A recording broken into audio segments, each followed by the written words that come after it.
And so, I definitely get it. I've thought about doing a couple lives where I'm painting some of my miniatures. If you ever check my YouTube channel out, my crafting videos, you'll see I always put miniatures at the end. And a lot of the times when I'm starting the crafting build, I'll go to the store or I'll go online and print out a brand new mini. Like, you ordered the new mini that I'm going to feature for 5 seconds in this thing. And I'm like, I can go live while I'm painting this little guy, and everyone would love it. But I never do. So if you guys hear things in the background, my friend's back and he's about to start cooking. So if you guys hear things in the background, that's him. No worries. That's fine. I just finished dinner. My wife made like giant freaking quesadillas that were the size of a fist. Nice. I didn't eat dinner yet. All right, so we are live. We're rocking and rolling. I think this will work for now. We'll see if anything goes wrong. Whatever. It's being recorded regardless, so I'll throw it up somewhere at some point. But yeah, thank you guys for joining me today. We are calling this Random Encounters with Krista, I suppose, but that makes me feel weird. So I'm like, we'll figure out. We're still figuring out the name. I like that actually, man. That sounds great. Yeah. I appreciate it. Fun. Leave your name in it until you get more brand recognition where you feel comfortable taking it off. But just leave it in there for now so people know. Yeah. People connect that to you. You know. Yeah, that's a good tip. Yeah. So brand recognition. Yeah, for sure. Yeah. Well, what we usually do is I will have each of you introduce yourself, what kind of content you make, just a little bit about you. I know it's a little awkward, but I like for everybody that's in the chat to be able to know who you are and so they can go and follow you. So what we've been doing is we've been rolling for initiative. So if you have a D20, I'd love for you to roll. Heck yeah. And we'll see who gets to go first. Wow. Is this a straight D20 no modifier? Right now. No modifier. No modifier. I could always roll for you. For me. 7. Wait. Yeah. 17. I have a very special way of doing this. I'll ask my wife to roll a D20 for me. She's in the next room and she's actually playing our Tuesday game right now. Oh, goodness. So it's like you're like AI. I'm like, nope. I'm told by D. I'm like, yeah, I'm either gonna be late or miss the game, man. You're gonna have to deal with it. We've got a fun topic, and I'm not messing this. Well, I appreciate it. Stuff to talk about. It's one of those rare. I'm a DM for life, so it's one of those rare times I actually get to play, and I usually go something silly, but in this case, I went with a 1 level in Warlock. And right now I've got 4 levels in Bard College of Swords subclass. So I've made this kind of buffy, tanky motherfucker. I rolled a 9. All right. So looks like... but I've got this buffy little tanky rabbit going on right now. So cool. That's cool. All right. So it looks like Bill's going first. Cool. Hi. I don't even, it's weird because I don't even know how many people are watching or anything like that. So, but it's cool. So I'm Bill. I go by Bill Plays RPGs on the TikTok. My content so it was, the whole thing was for my content was really basically to start with, it was meant to be like across a whole bunch of, so like pop culture and then like, pop culture and TTRPG, RPGs, games, like all the things, and then random rants. And so then I went through a period of time where I just did a bunch of like political rants because I was just really aggravated and I couldn't like, I rarely even use Facebook anymore because I just can't deal with all the political stuff there because it's very frustrating to get into arguments with people you care about. So, I saw I got some good attraction from that, but it wasn't really what I wanted to do. So I just kind of veered away from that probably after a couple months. And just went full into just TTRPG stuff because that's what I love to do. I have one group that plays every Wednesday night. We're the Wednesday Night Crew. We have an amateur real play podcast that we record and I put out on Spotify and Apple and YouTube. Check it out. It's totally amateur. The first 6 sessions audio wise are not great, but it does get better. We like to play around with like I do a lot with music beds in like intro and outro stuff, voiceovers, things like that. So just whatever the mood suits, and then other players also do GMing as well. So it's not just me. I play with two of the guys are brothers, and they're like longtime players. So I'm always striving to live up to their standard of approval. Um, I'm in my early 50s. I try to hold myself well. But I played AD&D back in the day in like the early 80s and stuff, and like AD&D, GURPS, the original Teenage Mutant Ninja Turtles, like a lot of those. Tried Robotech, didn't really jive with it. And then I took a long break, and then I came back hard right before the pandemic for a couple years. And we played in person, and then we shifted everything just to Zoom online, and it's been that way ever since. So now I'm just trying to start more sessions with other people. Whether like, so I know Krista, we're trying to get some stuff locked in for I think it's for Honey Heist here pretty soon, Yeah. which I'm psyched for. And the only other factoid I really have to share from myself personally before we talk about the actual topic is the fact that like I'm kind of rules light. So I play with some super experienced players. So I rely on them to keep me honest if there's something that's like when I'm like, oh, what's that? I don't, I've heard of the spell, but I don't memorize every spell. So I'm like, explain to me what that spell does. And they'll say it, and I'm like, oh, well, it can do this, but not that, because of how I interpret it. But then, well, actually, it's the, and so it's like, all right, well, we can either agree to disagree, or you can just take it for the win because you know it, right? So I play rules light, not because some of it sometimes I just don't want to break and look up rules every like 10 minutes or something if I don't know something. But also I don't want to bog down the game, if that makes sense. I also don't want it to be too loose. If it's like try to find that middle ground of just enough rules where it doesn't feel like it's just mayhem, but not so many that it bogs it down where people can't have fun. Yeah. It's like smart encumbrance, right? Where like you're not measuring every coin that they lift, but you're also saying, no, dude, you can't put a boulder in a bag of holding and just carry it around like it's fine. Like there has to be some challenge involved in that. So Yeah. but yeah, that's my nutshell. I'm trying not to overtalk. So You're good. next Yeah. turn and next initiative turn, feel free. Yeah. Yeah. I appreciate you, Bill, for being here, and I'm very excited to play Thanks. Honey Heist with you. Yeah, it should be fun. Yeah. Yeah. So go ahead. Ben, you can go next. Yeah. Well, I'm Ben Ninja Bunny Mason over on TikTok. On TikTok, I do a lot of comedy skits and whatnot involving usually two pairs. It's the wizard and the gunslinger. Occasionally, I do funny skits involving what DMs go through. And over on YouTube, I'm Ninja Bunny Crafting, where I do those skits for the shorts. I transfer them over there, but mostly my long form videos are me showing people how to make miniature trains for their games and like what you can do with those miniature trains. Say you're building like right now. One of my videos I'm going to be editing is on just little tiny foam bricks and how and the difference between me taking a giant coffee can. Anybody that's done this knows what I'm talking about right now. You take the coffee can, fill it with rocks, throw your pink bricks in there, and you're going to shake them around. And right now, I've got a kid's toy rock tumbler, and I'm like, which one's gonna? I want to see the difference between them, and which one I think would be better for making rocks and bricks in the long run. So.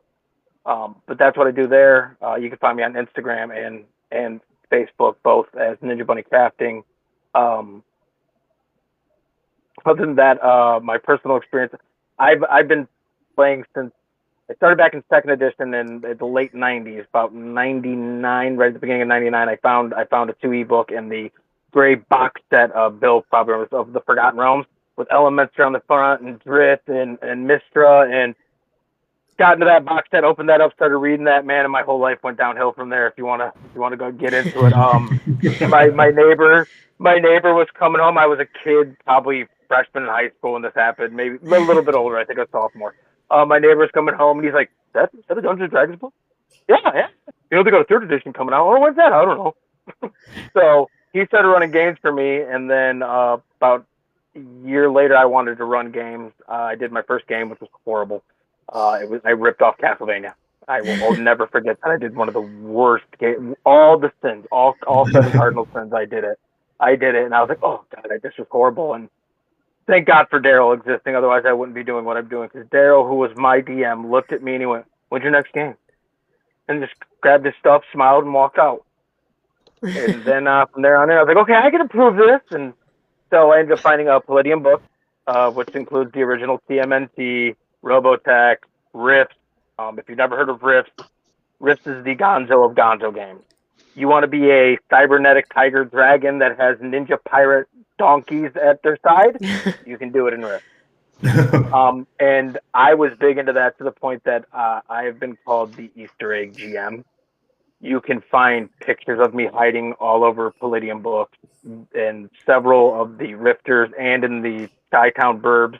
I am directly mentioned by name. If you go to their world book, Northern Guns 1 has me hiding as a weapons developer for the company Northern Guns, and in Northern Guns 2, on the cover of it, there's a mech fighting stable, and 2 of the stables are Warwolf, and the other one is stable Ninja Bunny.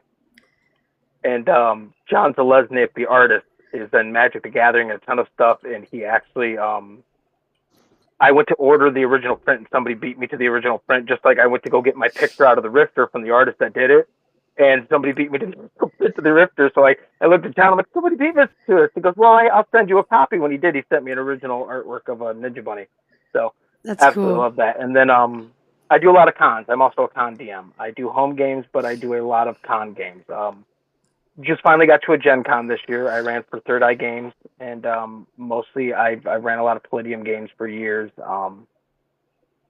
When the pandemic happened, obviously I stopped running games. The pandemic's over, and it's been a few years, and everything's kind of getting back in the swing. I'm back to hitting the cons and loving running games and unique indie games. I love, that's one of my big loves is indie games. So I could go on all day, but I'm shut up. My ADHD's kicking in. Well, cool. I'm happy you're here, Ben, and thank you for taking the time with us. All right, Spencer, you can go ahead and have a crack at it.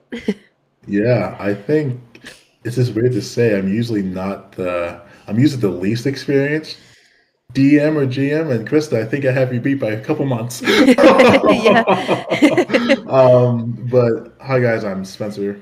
Spencer Forbes. You can find me as Spency DM on TikTok. If you search my name anywhere else, you'll just find our personal stuff. It's great. Follow me there if you want. But my TikTok it's interesting. I do a lot of POV. I use a lot of popular sounds on my personal For You page. I just like, how can I apply this to D&D? And I just make it happen. A lot of people think I play Bard a lot. I've never played a Bard, but a lot of my POVs are from a Bard point of view. And so, yeah. Let's see. I've been playing D&D 5th edition. Honestly, I think for 3.5 years. Started off. My brother and I are big board game nerds. Like a lot of our friends, we just get a lot of Kickstarter games. We just test them out. And then one of our friends, he's now my DM. He said, like, hey, y'all should try D&D. We're like, wait a minute, we're nerds, but that's extra nerdy stuff, right? And then not that nerdy. Exactly, like what? And he was like, Spencer, you're a Lord of the Rings nerd. Like I can tell you the whole lineage of all the elves. Like it's a crazy thing. But he so we tried it and played D&D, and we're on campaign 3 of that same group. We play in person bi-weekly for the past 3.5 years. We're going to level 20 this campaign. So with those, my first character, I'm still playing with him. He has not died yet. Knock on wood. And so, but then I've just started getting into really just doing a deep dive into D&D, learning everything I can. I'm a lore guy. I love anything lore related. I love reading about it. And then really, I started posting on TikTok. About D&D really like this in January, and I was just posting for shits and giggles on regular things on last year. Then I don't know if you guys know who Sloan Running is on TikTok, but he's a pretty popular D&D creator, and he just messaged me like, hey, do you like D&D? You want to join one of my games? And so we just we just did a random session, and then I just got inspired. Like, I'm just gonna post about D&D stuff, and here we are. I've done like a short series actual play with So You Want to Be DM. I got cast in the actual play. We actually filmed session 3 Friday, and that's for Level Up, Advanced 5e. And then I just got cast on another Daggerheart West March actual play today. I've been excited, but I'm like, I need to read Daggerheart actually. So let me actually read the rules about Daggerheart. It's pretty fun read. It's nice, yeah. And saw Krista on TikTok, and here we are. So I'm excited to be here. Yes, I'm very excited that you're here. I was like, when I followed you, I really enjoyed your content, and then you followed me back, and I was like, oh, this is crazy. But I feel that way about everybody. I'm Krista. If anybody's in here that doesn't know who I am, I'm so new to everything. I'm a brand new nerd. Didn't grow up like in the nerd world. Didn't all through college. Didn't dabble in it. Literally, I'm 28 years old and just got into it in the last year. I played D&D for the first time last November, and I was hooked. And I found Start Playing and was like, I'm playing all the time. Sorry, wife. I don't know what you're going to do, but I'm doing this right now. It actually started while she was out of town. I started DMing like 2 months ago, I think it's been now. So I run a Dragon of Icespire Peak campaign, and we're about 5 sessions in, and I run a Daggerheart game, Beast Feast. So it's I really enjoy both systems, and I've really been enjoying learning new systems, and I've recently, the last couple of weeks, have been introduced to so many new different TTRPGs. So it's been a lot of fun learning. I started posting TikToks about some point in July is when I started. I have a YouTube channel that was more for like lifestyle, my weight loss journey, things of that nature, and I was like, I would love to do D&D stuff, but I don't know how to tie those in. And so I started posting on TikTok, and then found this community, and everybody welcomed me in like so quickly and was like so warm. And it's been so cool. And I started getting people reaching out, and I noticed how many people were stitching my videos. And I was like, well, let me see what we can do with this. Like, if people want to talk with me, like, let's talk. And so I started the Discord. And I've been so blown away by the response, and everybody's been just so cool. But yeah, so this is what leads us to this conversation is, I was like, I'd love to learn because I don't know much, and I'd love to have DMs where I can talk and ask them questions and get their perspective, old and new GMs. And so I don't want to rant on any further about me. We can hop right into the conversation. This is one that I was a little scared to do, but in the Discord, it had quite a bit of interest. So I was like, well, let's just go for it. This is a topic I jumped on, and I couldn't wait to do it. So yes. I imagine we're going to have differing viewpoints, but hopefully we can keep the conversation respectful. Same with the chat. Somebody had recommended, getting a mod or something, and I'm so new to all of this, I don't know how to do that stuff. That's why my Discord's kind of like messy. I mean, technically you are kind of the moderator of the show. You're the host, so. Yeah, I've got them running. So if you're mod by default. if anybody's being disrespectful, I can kick them. But I think we're gonna have a good time. So without further ado, I will go ahead and ask the first question, and every question will roll for initiative. So we'll see who can go first, if you guys don't mind doing that. Not at all. All right. Not at all. Cool. So the I very don't mind first. going last, actually, if you guys don't mind. I'll go last. Up to you guys. Well, I really don't care how we do it. Yeah. That's how you have a bunch of lifelong DMs in a room. It's like, oh, no, I'll fill in whatever spot you guys need me to. I'm just happy to be here. we'll keep it. We'll roll if we I'm can. just If happy to be you nominated. if you've got one, Ben. Who's got a D4? Who's got a D4? Like just we'll do a D4. One of us is 1, one of us is 2, one of us is 3, Yeah, one there of you us is go. 4. There you go. We could do that. Doesn't whatever you want to do. Yeah. I'm indifferent. Let's roll a d20 because that's what we know, and we'll just go Okay. based on that. And I'm always gonna go last, so it's the three of you competing for initiative. That's an 8. An 8. See, I wish I rolled this hot in my games. I rolled a 19. Nice. If I keep this trend, I'm gonna move the camera and put it over the dice just to be legit here. He's cheating. I should have ran out and grabbed my physical dice. The digital dice hate me. You got a That was 12. All right. So, But Bill, damn it, 20 or a 1. You'll take it away. So the first question I've got here is: do you think AI should have a place in TTRPGs? Okay, so I don't. I feel like when people say the word controversial, I think and you say it too often, I think it starts to trivialize the meaning of it. So I have a take that might be not necessarily a majority take. I think it's actually, I bet you if you did like a focus group, it'd probably be like 50-50. But in reality, I just think people are scared to talk about it. Is that I do think it has a place, but I have a shit ton of caveats to this though that I want to be clear about. So ultimately, like my story is mine. But based on the volume of content that I am trying to produce, I cannot fully do everything on my own from the ground up. Like I can do the majority of it, but I mean, if I'm like writing out a basic description of an environment that then I would then take and put color commentary on, so I would have a base for parts. The players that I play with all know when I use it. I'm very transparent about it.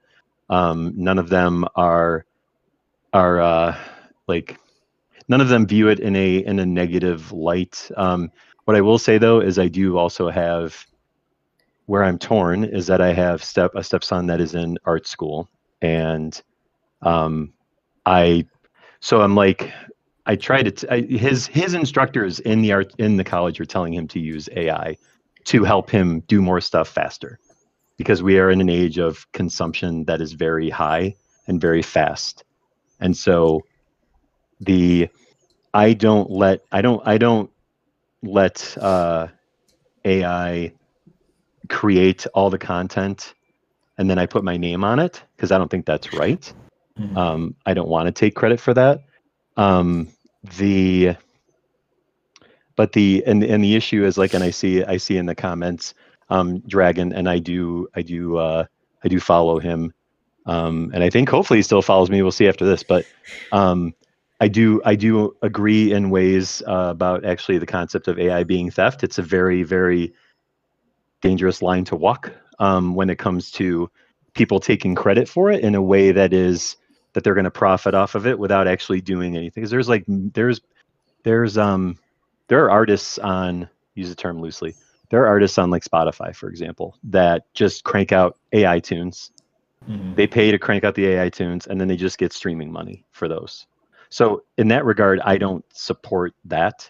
So I selectively use it to be able to produce a larger quantity of entertainment, but it is not, I've never taken anything and just straight copy pasted and called it mine, like ever, because I don't feel right doing that.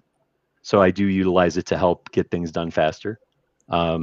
I've stopped using, I did a little bit of AI art in the beginning to get quick character sketches or something, but I stopped doing that just because of, with my stepson and stuff, the guilt was huge. So I just was like, yeah, I can't bring myself to do that. So I find other ways to do it that's actually like, even if it's using like in your own games, not saying like out broader into the world. Like I wouldn't post it on a TikTok, but like if I'm playing a game with friends and I want to get a quick picture of a character, I could go on Pinterest and copy it and put it on there. It's got the watermark. They know who it's from. I'm not saying I did it. I didn't create it.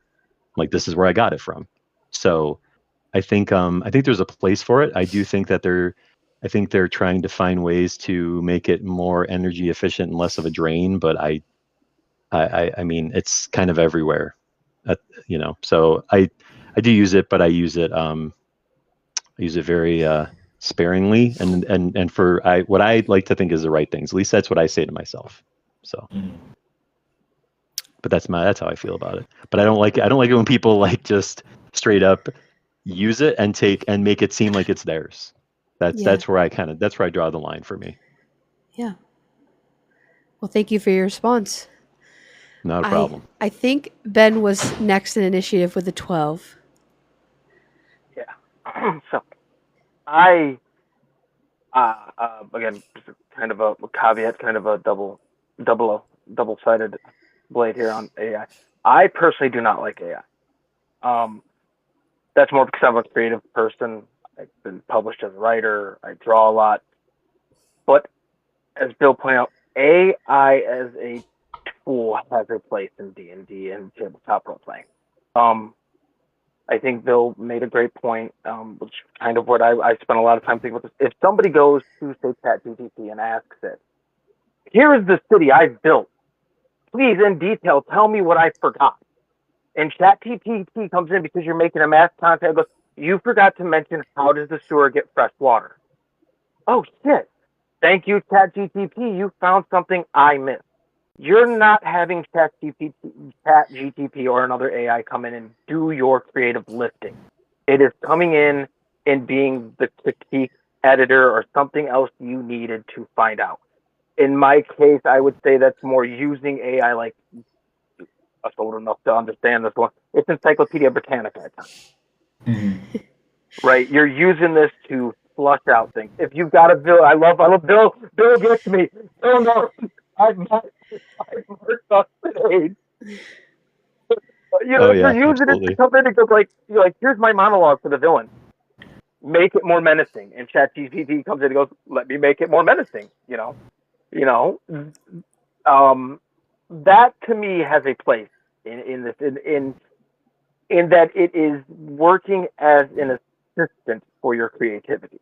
It is building your creativity. It is storing it up. Now, when it comes to artwork, I have many friends that are artists. So I'm going to just throw some names: John Zelesniak, Mike Muma. You go down the Palladium roster, honestly, I know most of them personally, and I would never, ever use AI for any artwork because that AI is trained with their talent.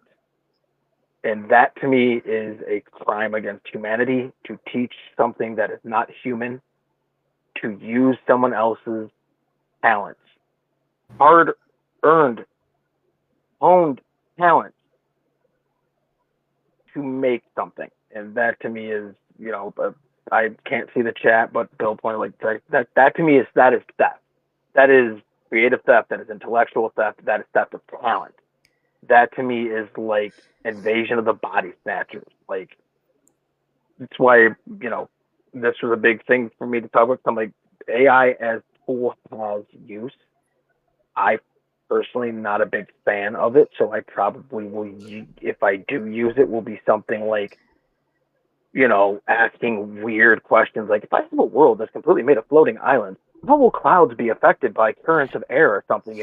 Asking it something I can't possibly figure out so that I can make some niche little thing for the lore that most people won't even ask about, and I'll be stupid excited when one player goes, how come there are sailboats in the air, but they're like, floating?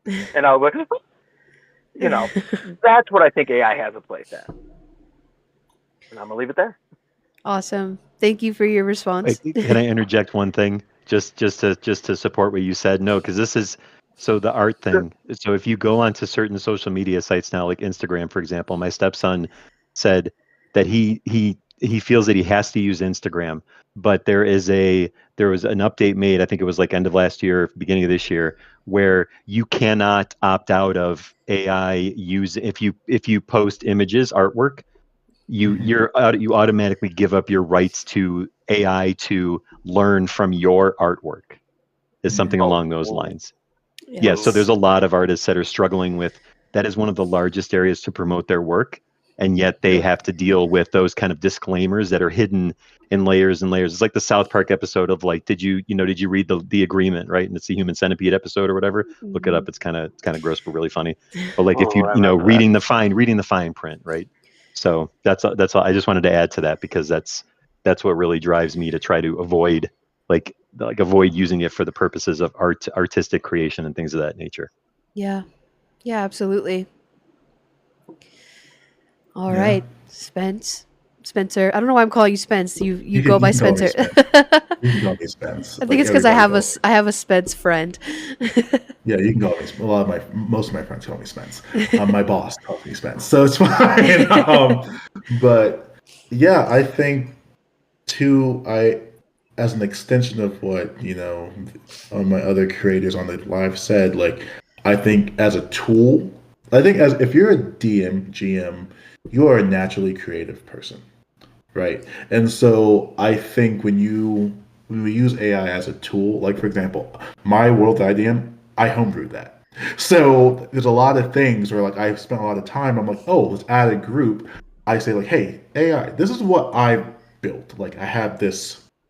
Let's just say this, my version of the Harpers, right? But and here's the titles I have of different rulers, lieutenants, things like that. Make the hierarchy make sense. And I just put like, here's what I have. It's a whole senior thesis. Make that make sense. And it breaks it down. Okay, so here's what you have. Now here's how it's coherent in medieval era, right? Okay, cool. Then I'm like, that makes sense. Now now let me explain it into my world that I've built already. I will say starting not steeped in the TTRPG world and then going on this 3.5 year journey, I've been very educated because I will say quite frankly, with a lot of my friends, things like that, we did generate AI art for our characters who we played online. We're like, we want to see what our characters look like, right? But then me being steeped into it, I'm like, oh, this is not great for my community because there's a lot of artists here. I'm not an artist. I'm not an artistic person. I don't have friends who are artists. And so, and if you go on my page, I had a whole series about talking about the gods I've created, showed AI artwork. One of my DMs in the actual play, he's like, hey, I'm not really into AI art. Is that a problem? It's like, no, I'll just stop making the videos. So I'll talk about my god, just won't show the artwork. Right? And like, that's fine. But also I realize as well, in my games, like with my games I play, the IDM we play online, I have AI artwork, right? But from the standpoint, if I'm playing an actual play, I'm going to commission some art, right? Because like I'm showing it's public facing, and if an actual play should be produced, it's published on the YouTube on a broad facing audience. I want that artist to get credit for it. All right. I want like, oh, they created my character, they created the artwork. Go commission some artwork, especially for all TTRPG players. Go commission some artwork from them. Right. If it's just my home game, this is not an actual play. We're not doing anything with this, right? We're just some friends playing. And so I'm still going on this journey of, oh, okay. Now I see why people disagree about using AI artwork. They don't agree with it, more so disagree with using it as a tool to kind of assist your creative process. But if you're saying, hey, I need a whole magic system for my world. Now that's where I disagree with. I'm like, then why are you a GM? Especially in the homebrew world, why are you a GM? Like, that should stem from you. Yep. That's my 2 cents. Like I'm still going on navigating that AI art. I think for me, if I'm public facing, especially in my TikTok account, right? I won't use AI generated art. I'll just talk about it especially because people have asked me not to. And I have an audience. Like I like to say I'm not a huge creator, but I still have an audience that feels very strongly about this topic. And I'm not going to isolate someone because I'm like, oh, I'm going to use it. Like, no, if you DM me saying that don't use it, I'm not going to use it. Yeah. So that's my 2 cents. Yeah. I'm genuinely shocked that we pretty much all are on the same page. Because I figured there was going to be some stark absolutely nuts. I didn't know who would be that person, but I'm shocked that there's none of us that are in here that are that way. And if that is your opinion, that's absolutely valid. I'm just shocked that that there was none in here for that, but that's okay. Yeah, I pretty much agree with everything that you guys have said. I have used AI to generate images before, and I try not to anymore. If I have an idea that I really need to get out of my head, but can't afford to pay for it, and it's just going to be for me, absolutely, I will do it. But it's not like you said, I'm not pushing it out to an audience or anybody else. Now, what you said about like what your stepson is saying, and hearing that like, yeah, it should not. I guess I've never really thought about it on the level of like, this is taking literal images from actual creative people and stealing it from them. Yeah, that's really ethically not cool. And yeah, so it's making me kind of double think, like even just like little things, like should I even be doing it for just myself? But yeah, I definitely, I mean, I'm running a pre-made campaign, so there's no reason for me to be using AI to world build. And I have an audience that I ask questions and you guys respond.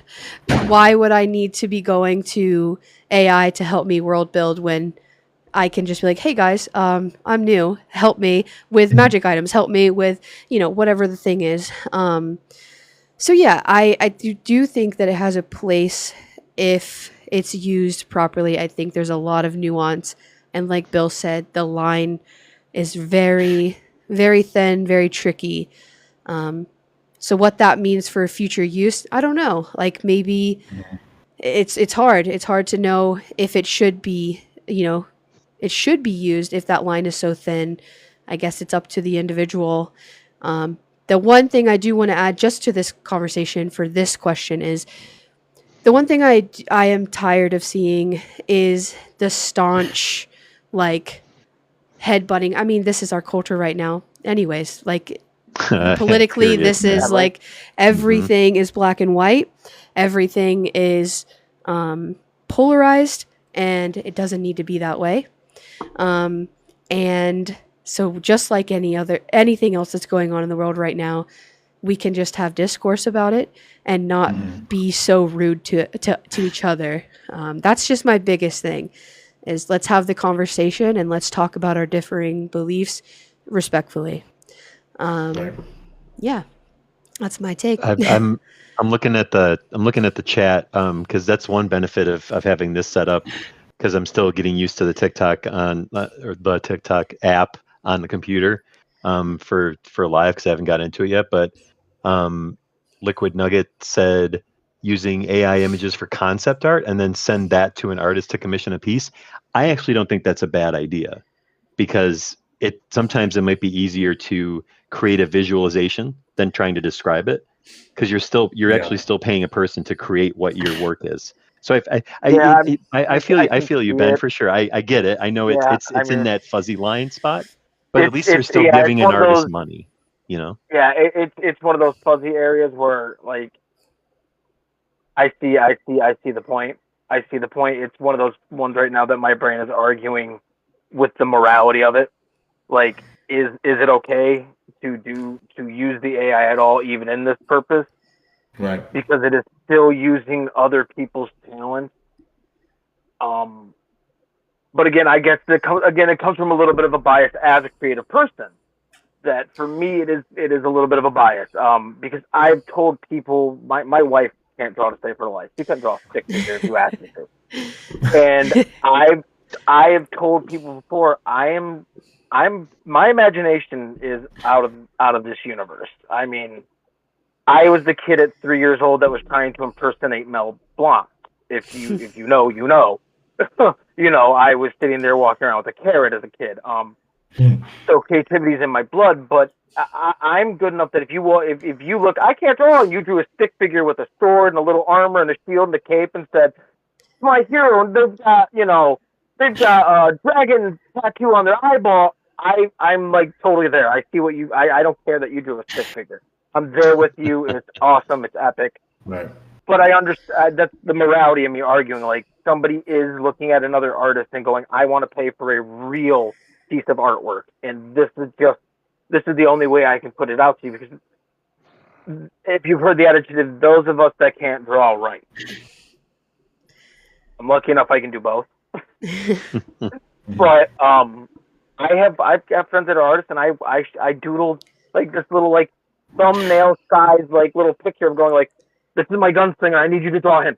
You know, Right. is that person doing with the AI any different than me sitting there doodling? I mean, ultimately, morality wise, is there any difference? And that's why I'm struggling right now. I mean, I Yeah. see it, and I somebody's getting money from it, as Yeah. pointed out. But Yeah, that one's got me struggling.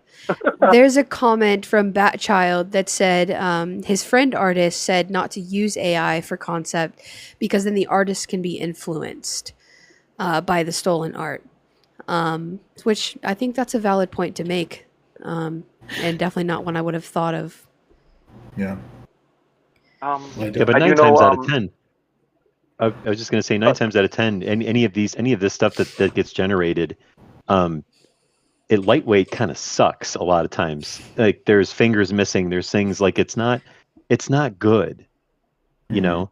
And so people accept the people that are willing to accept that as art and say like, oh, like use it for art, and say they make a module or something. I'm using old school terms there, I think, with module, because I don't know that they call them that anymore. But They still call them modules. They call them okay, still cool. Thank you. Yeah. You know, I hear a lot of adventurous stuff like that, right? But like, so I think there's you'll see all the time people are selling stuff like they are self-producing like PDF content online. Let's say if you go to like Drive Through RPG or itch.io, the amount of AI generated art that's in those things is just it's wild to me that you would take the time to just generate a whole bunch of fake fake ass art to sell your material, because then I would question, if you do that, is your content that's written in there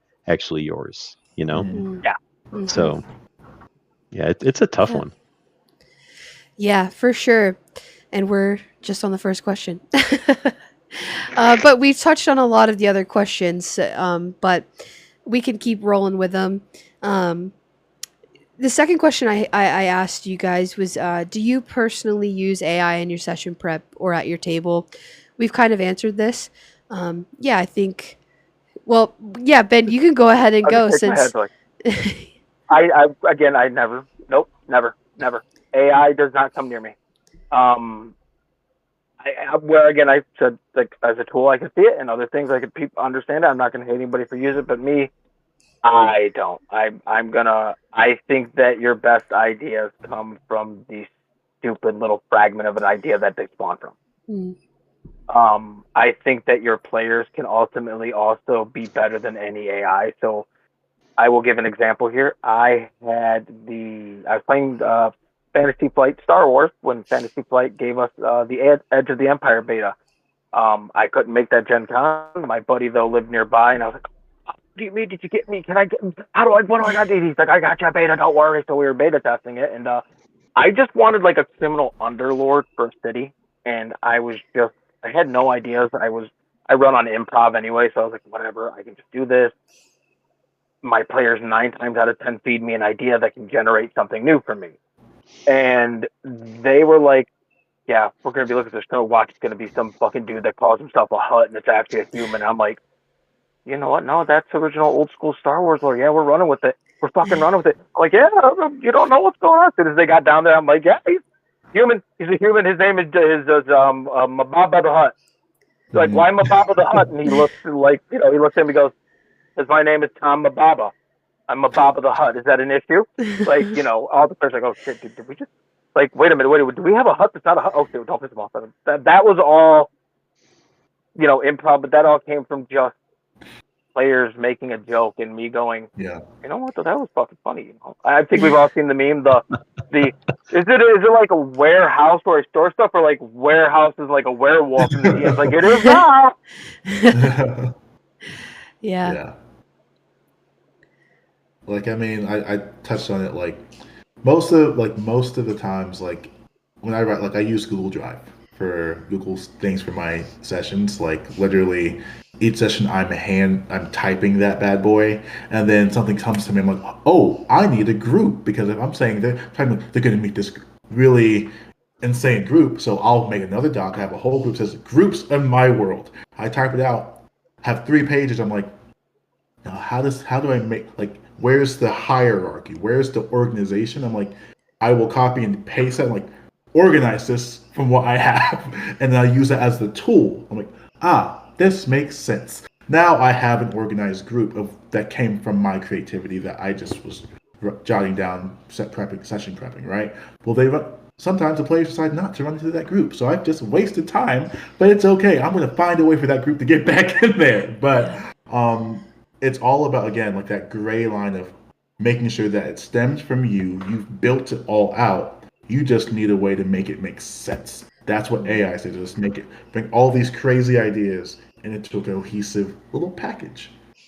Yeah, like to that point, right? Using so like I I view it as the easiest way I could say it is I view it as like a if you're co-collaborating with somebody on something and you're riffing ideas off of something, right? So like for example, if you think about like a site like dndspeak.com and that's like just a site full of tables, right?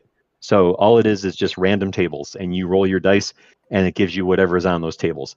All those things, I mean, you know, diving technical like or diving splitting hairs for a second, all those things on there are pre-generated, but then you take that idea and then you're making that idea your own in the moment. So it's like if you have a random table and you've got a group of adventurers and they are along a roadside that's on this like going along the side of a lake, right? And you're like, okay, I need a grassy area encounter or like a random encounter or whatever. Mm. And you pull up that table and you roll it. It's going to say, oh, it's a person.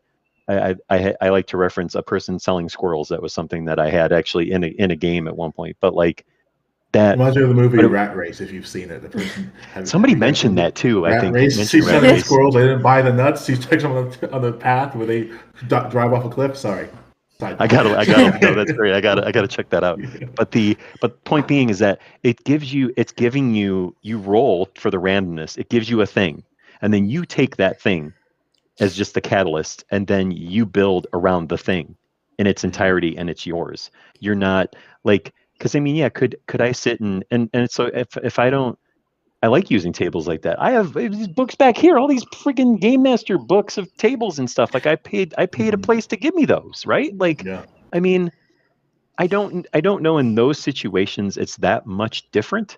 I think Mhm. it's just weird because it's made by a computer instead of a person. So I think it's not about like when I do homebrew, the homebrew's mine. I haven't done homebrew in like I'm homebrew riffing in Eberron for our main campaign now. I don't pay attention to the factions and all that stuff. I don't it's not Game of Thrones, man. Like it's meant to carry a certain storyline related to the characters that I've built. But man, when you're sitting there and you've just racked up like so many like different encounters and all these things that you sculpt out as like what ifs for side quests and potentials because you don't want to railroad the players and you're like and your brain is just shot and you're like okay, I need like 5 random ass people names. Then I'm going to go, hey, ChatGPT, give me 5 random ass player names and with this kind of a vibe. And it gives me the names. And if I don't like them, I'm going to change them. But it might like, oh, I like that last name. I'm going to give them a different first name. It just bridges the gap, you know? And so like that's to me, that's what I use it for game prep. But when it comes to actually generating like what is the main story and what are you trying to tell, that's done by me and the players I'm playing with Right. Yeah. flat out. Because Yeah. I don't even write all this shit, man. They come up with some great stuff that becomes canon. Like Oh that's just yeah. how it goes. And they're not like it's not. At least I don't think they are on the other side on their side of the camera, like typing in ChatGPT. Okay, what should I do now? Tell me what to do now, AI. Like I think That's they're all it. pretty independent to make their own Yeah. decisions in that regard. But Yeah. yeah, so I mean, it's just a very sensitive topic because And yeah, I could fucking rant about this forever. It's not. There's no government regulations, right? It's like it is just a free for all, and it came on so fast that nobody took the time to try to build a structure to protect Right. protect It's like creatives. watching the Industrial Revolution all over again. Yeah, but in a shittier way. I feel like Yeah. It was And created in a without shittier way. integrity in mind. correct. Right? Yeah, like there's Right. with no sense of fairness to the creators, right? Because that's I think where inherently what bothers me. I mean, that's why there's certain I'm selective in what I will and won't use it for. Because I can write. It's just when you're trying to write a lot in a short Like amount I of said, time. I think using it as a tool is absolutely what it's intended for. Ultimately, Right. Right. Exactly. again, looking at it, going, here's all of my ideas, here's all my creativity. What am I missing? Help me flush this out. I think that's what Right. it's intended for. Yep. These are, again, like, I'm not big on the art. I'm especially not big on the voiceover, AI voiceovering, Oh because yeah, though. I've been doing voices since I was 2 years old. Again, one of my heroes is Mel Blanc. So, like, if you sit down at a table with me, no matter what's going on, you're like, which voice is his real one? Yeah. Mhm. So, I tried an I AI have issues with voiceover. that part. I tried that on in like an early couple sessions of the podcast that we started, and it was just not. I left it because of how bad it was, because I was like, it made me laugh, so I'm like, I leave. But then it's like it was like maybe two actual recorded sessions where I use that as like a voiceover intro, and then I'm like, yeah, I'm not doing that. I can say that shit in my own voice. I don't need to. Mhm. I've got a little setup. I've got a mic and all that stuff. I don't need to make a robot do it and do it crappy. You know what I mean? Like I didn't know people were I can doing do it that. crappy enough. I don't need help from a robot. I Yeah. probably will be the one at the table doing that. Unfortunately, I have one of my best friends is another lifelong DM, and he is always at my table, and we have derailed games doing voices against each other. We have a couple called Cletus and Paul, and it doesn't matter. I'll be in a very serious moment of something, and I'll be like, the mayor's looking at you. There's nothing we cannot do about these ghouls, and he'll be like, but Paul, how we get there is, and I just instantly fall into the Paul voice. I'm not Cletus. I told you to sit the hell up here. That's good. Depending on the setting, they changed too. In Rift, they were mutants, so they were like Futurama mutants. In D&D, there are a couple of elves. There are a couple of high elves. So. Oh God, not high elves. Clayton, I told you shut up there, Clayton. That's silly. So it's fun doing voices. Yeah, I'm not great at them. They usually all sound Southern. That's what I'll start out with a British accent and then they'll go Southern, and that's just like you could take the girl out of the South, but the South is still there. One of the I didn't actually write it down for you guys, but Bill touched on it just briefly. A question I had was if you were okay with your players using AI. And if they were doing that and you knew, how would you respond? A question for you on that, like, what do you mean? Are we okay with our players using it? Is it like in what capacity, right? Yeah. Yeah, what capacity? And I think that's the true question for us to better answer that question.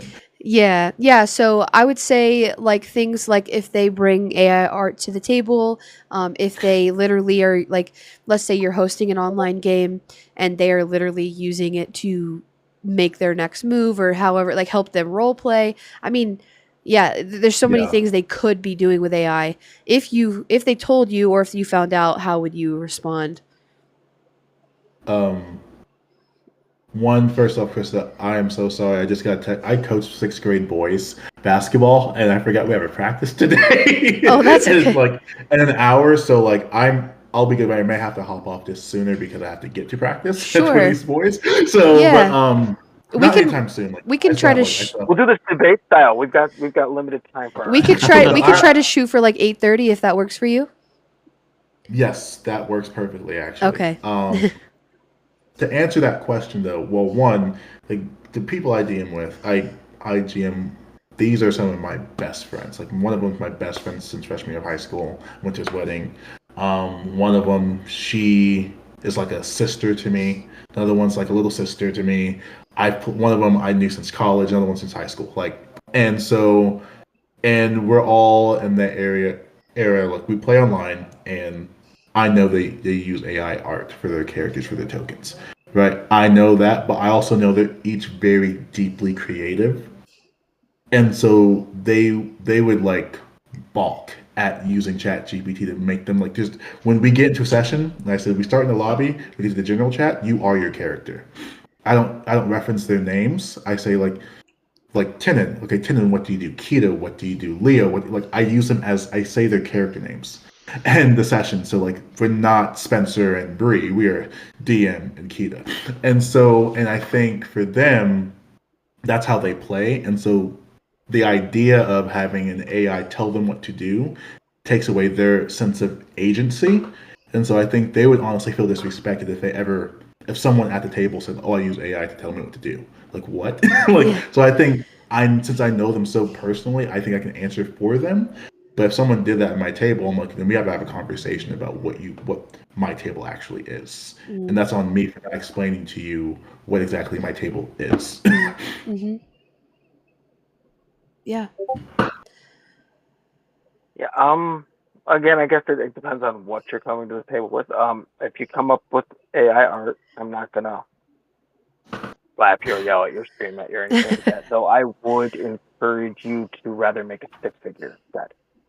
And I know a lot of people like, but I really want to see, and I understand that, I get that, and I would give them my moral reasoning again. And encourage that and tell them this is more of an encouragement. I'm impressed by the stick figure more than anything because you did it.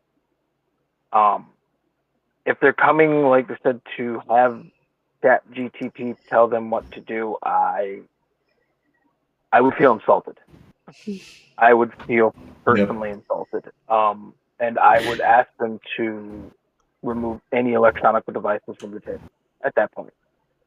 Politely, of course. And I would give them reason is that I need you present to play and figure out what your character is doing. You are the computer running that program.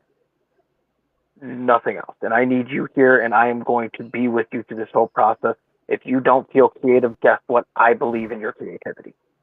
I will do whatever it takes to help you feel good. And I understand, like, somebody's like, I used ChatGPT to help my background. I'm going to go, that's fine.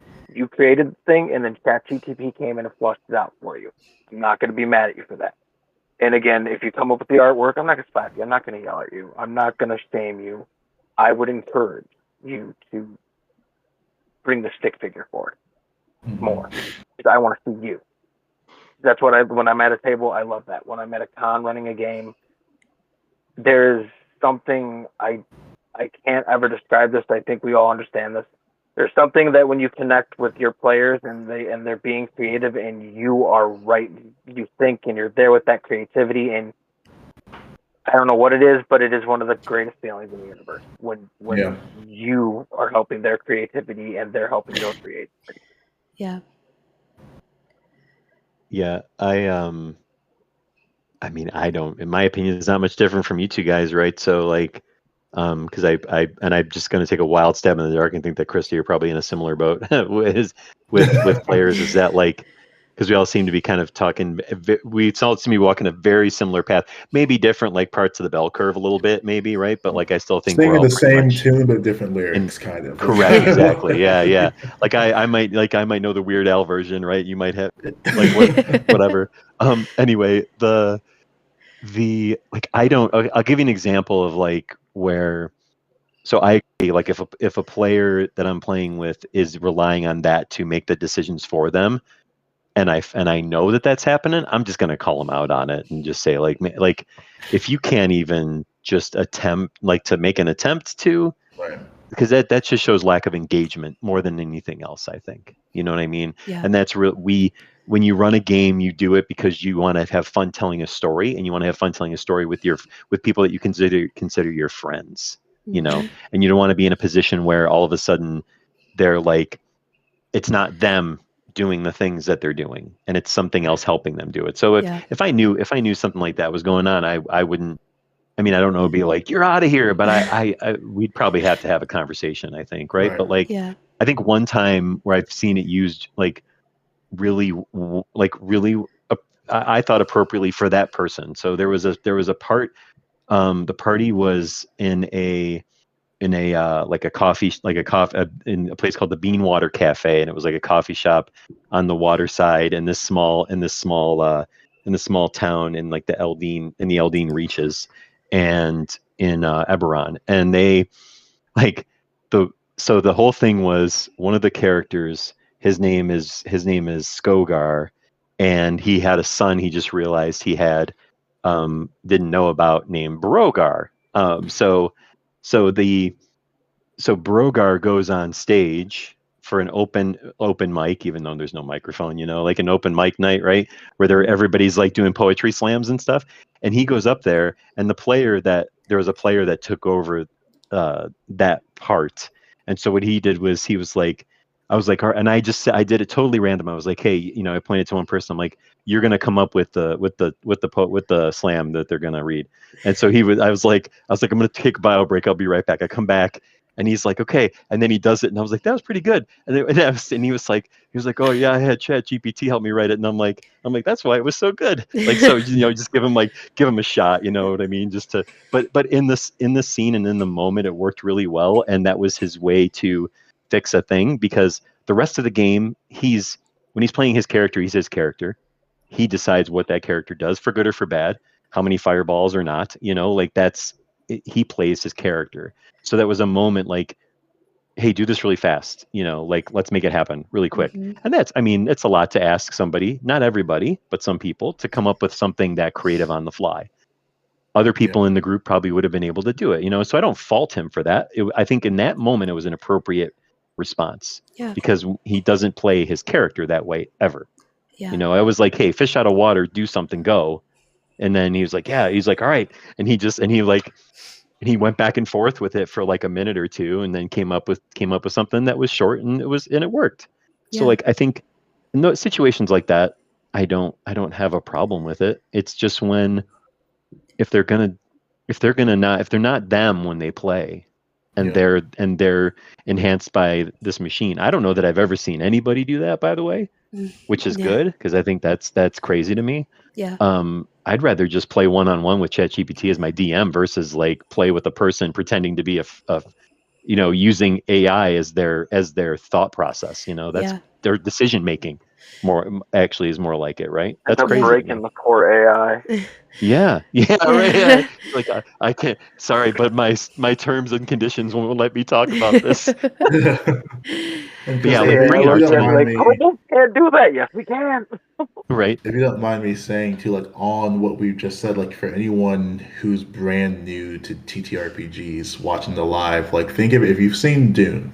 The whole thing of Dune is like the war on thinking machines. This is a very drastic example, but as DMs, it's kind of like they took away the thinking machines because they were like, we relied too much on it, and the human mind is definitely capable of doing that, right? As if we narrow it down to a less drastic thing, as a DM, we know you're capable of thinking that way because you're playing a fantasy game with colorful math rocks telling you what to do. Right? We know you're capable of doing it. Let's work together. Absolutely. Yeah, that's a really good point.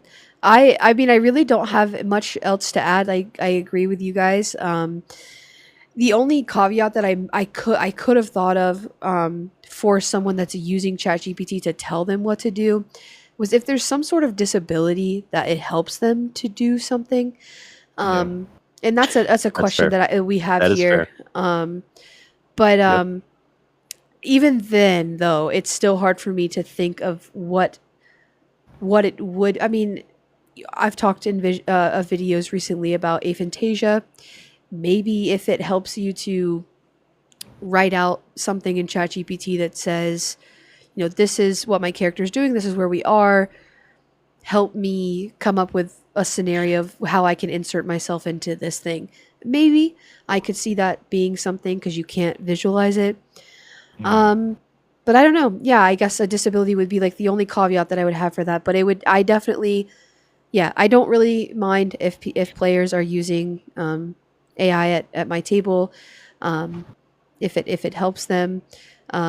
I just I probably wouldn't love to play at a table where there was several players or more or one even that was just relying on ChatGPT to be like, okay, and it sounds robotic, and it's like, okay, and now my player does this, and they're reading it off ChatGPT. It's like, I don't know, that's not very fun for me. But yeah, I think everything else that you guys said was spot on for how I would think about it. But that does lead in. I'm going to cut out a couple of questions for time's sake, but that does lead in a little bit to: do you think, or could AI be used to make more games accessible for players with different learning styles or disabilities? 100%, I would say. Yeah, I mean, I think that's where a tool like that can be the most beneficial to people, right? Like, using its powers for good instead of like, potentially neutral or evil depending on the viewpoint, right? Because I think all too often, people have a hard time. Like, if you think about the different, it could be maybe they're using it somehow as a tool if like they have a hard time, I don't know, like if they're socially awkward or like get anxiety very easily, Severe right? Things like autism. that. Right. Yes, exactly. Yeah. Yep. I'm gonna quote Mr. Rogers here. Mr. Rogers thought that television Nice. was the greatest tool for teaching children in the world. And if you're old enough and you watch Mr. Rogers, you understand exactly what I mean. We all know him. We all understood that all he ever did on the TV was try to teach us. So, still had a 100%. AI for helping somebody with a learning disability in some way to play better is 100% using your power for good, not evil. Right. Yeah. Because I think AI provides that, oh, okay, that perspective. Like, say, for example, I have a nephew on the spectrum, right? If he ever wanted to play D&D, my entire family would say, like, talk to Uncle Spence, okay? But then I would say, okay, hey, he's not. I was like, here's my campaign. How do I make this more accessible for an 8-year-old who's on the spectrum? What do I need to keep in mind? Oh, thank you. I didn't think of that. That's literally what we're talking about, right? Yeah. Because I come from a place of privilege where I think of things very differently than he does. And so AI helps me bridge that privilege gap of, okay, how do I make this accessible for him? And so I think that's just, again, just us having that conversation shows how far, I guess, the community has come, right? Trying to make this game more accessible. I think to add to that, AI in that case, you as the DM using it, hey, how do I make this more? It can also help the autistic person in like, I'm not explaining myself well. ChatGPT, explain me for, in my case, I'm severe ADHD, so I am neurospicy, as one would say. So I can kind of filter things out and figured it out on my own. But in their case, like, hey, how does a normal, non-neurodivergent person explain this for a non-neurodivergent person? And ChatGPT can explain that, and they can go, look, this is what I'm trying to say, and somebody can look at it and go, I understand. Yeah. And I think 100% for good. Yeah. Yeah, I think if we think about like throughout the years, even if I even go back to the days of AD&D in the olden times, like it has always been, yeah, exactly. It's always been a place of inclusivity. Period. Point blank. Everybody and anybody is welcome at my table. Now you can cross the line and then you might just get like, I don't know, walked off or whatever, right? Like there might be written out, who knows, like, right, if you're pushing the envelope in a way from a content perspective that doesn't jive. But I mean, there's tools in the toolbox to use to make sure you are vetting out the right players, that you want. Like because everybody has different things they accept and don't accept, right? So I think like from an inclusivity standpoint, any tools that you can use to help ensure that anybody feels like they can be included at the table, I think is a good thing. Yeah. As long as it's like to as back and forth, we're saying that it's used for the right reasons, and to me that's a right reason. Yeah. Yeah, I think it's one of the positives. I think that it lowers that barrier to entry for certain people. And yeah, I think that it can be used for that. And I think that it should be allowed and not patronized to be used in that way. Cool. Well, I have one more question so that Spence can get off. We got 9 minutes. We'll try to wrap it If up we need quick. to do a part 2, I'm happy to do a part 2. Because I think people would love to have this conversation, especially when we have people who are level-headed and can actually have a rational conversation about it. Definitely for part 2. Yeah, I would definitely be down for that. I'm all for it. Yeah, absolutely. Let's hit a special Friday night edition. I like having online friends. It's good. I do too. This is my first time ever in my life that I've ever had online friends. It's pretty cool. All right, so we'll wrap it up with this last question. What excites you most and what scares you most about AI in the future of tabletop RPGs? Who's taking that one first? Hey, you guys did get these questions prior. No, I'm just. Yeah, no, all right. Well, I had this one thought out. Time to prep. I had this one thought out. It was the one I was most dreading answering. So what makes me hopeful with AI in the future is that they will make it more accessible for people to feel confident in running games. That gives me hope. However, and I will state this in a weird way because there's no other way to say this. I'm kind of an Adam Smith level capitalist. I believe, if you have an idea, bring it to market. And my biggest fear is that AI is going to destroy the hobby I love, and that people like me that picked up a book one day and said, I'm willing to die on this hill. Like, this is my hobby. This is my hyperfixation for life for me. I do not want to see some machine come in after watching people like me run games at cons and in public areas and go, hi, we've now got the AI version of Ben to run your games. And me going, that's not spontaneity chaos. That is not the improvisational skills I bring to a table. That is not the love of players that comes from somebody like me. No AI, no matter how well programmed, will ever look at a player across from the table when I kill their favorite NPC and look at the heartbreak in their eyes and go, here's the tissues, I know this hurts, okay? Yeah.